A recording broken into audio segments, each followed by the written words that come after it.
بسم الله الرحمن الرحیم.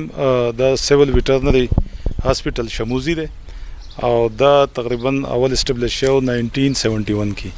بیا دا غینه بعد دا مکمل مختلف واقعاتو کې زلزلو کې ملیټنسي کې دا بیا ډیمیج شو.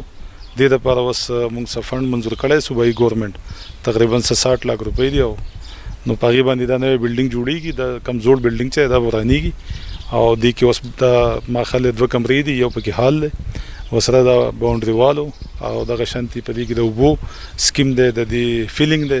نو ان شاء الله دا به سکل کمپلیټ کړي. نو دام یو ترقیاتی کار په دې شموزو کې د سیول ویټرنری هسپتال کې دام روان دی په دې کې او ان شاء الله نور کارونه روان دي. نو دغه شانتي د یونین کونسل چې کوم 2013 نه مخکې د پاکستان کې پسمانده ترین یونین کونسل کې شمارېدو. وس الحمدلله په دې 15 کال کې د چې کوم ترقی یافته یونین کونسل دی او چې کوم په تیزی سره ترقی کوي پغې کې دا یو یونین کونسل له شموزو. زمانوم ډاکټر احمد علي دی، سینیئر ویټرنری افیسر په دې علاقې کې. د علاقې ما په دې هسپتال د 71 نه جوړ شوی چې دی. نو په دې کې کارونه او حالات دومره خراب شو چې د داسې زنګ شوی دی او په ترقی باندې روان دی. ان شاء الله امید ده چې د جون یا په جولای کې جون پورې 85% کار وشي. ان شاء الله بیا په جولای کې سلګ ډیر پاتې یا پوشي. نو دا د علاقې لپاره دی، ولې د علاقې ټول زری ده.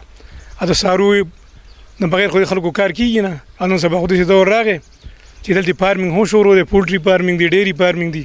نو ان شاء الله د علاقې په ترقی کې ډیر اهم کردار ادا کوي. ډاکټر سیم ډیر خوشاله یو چې هغه موږ علاقې له دومره کارونه وکړو، خاص کر زراعت په حواله باندې، ولې چې زمونږ په جی ډی پی کې زراعت ډیر اهم حصہ ده. از ملک بیسیکلی خو زرعي ملک دی.